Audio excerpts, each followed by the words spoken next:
Ce qui est intéressant, c'est que dans cette partie du tableau, il s'est inspiré de portraits qu'il avait précédemment réalisés, notamment Baudelaire, que l'on voit tout à la droite du tableau. Et Baudelaire ne ressemblait pas du tout, il ne ressemblait plus à ça en 1855, et donc ce n'est pas un portrait, on va dire, vraisemblable à cette époque-là. On retrouve aujourd'hui à côté de Baudelaire un personnage féminin qui semble ressurgir de manière fantomatique du fond par un effet que l'on appelle la transparence accrue. En fait, c'est un personnage qui figurait dans la composition initiale de Courbet et qui a été effacé par l'artiste.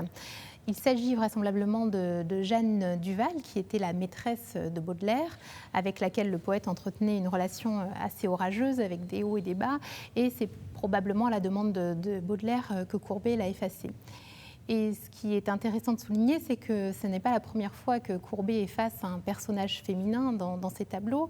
Il l'a fait avec l'autoportrait conservé au musée d'Orsay, L'homme blessé, où au départ il s'agissait d'un couple d'amoureux, lui-même et sa compagne du moment, allongés, endormis au pied d'un arbre.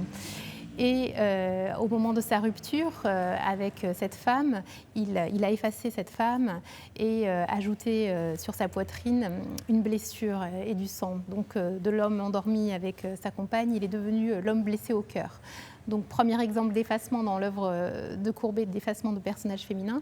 Et un peu plus tard également dans le portrait de Proudhon, qui est également présent dans cette toile, il représentera la femme de Proudhon et l'effacera ensuite, probablement à la suite de critiques peu élogieuses sur ce personnage féminin.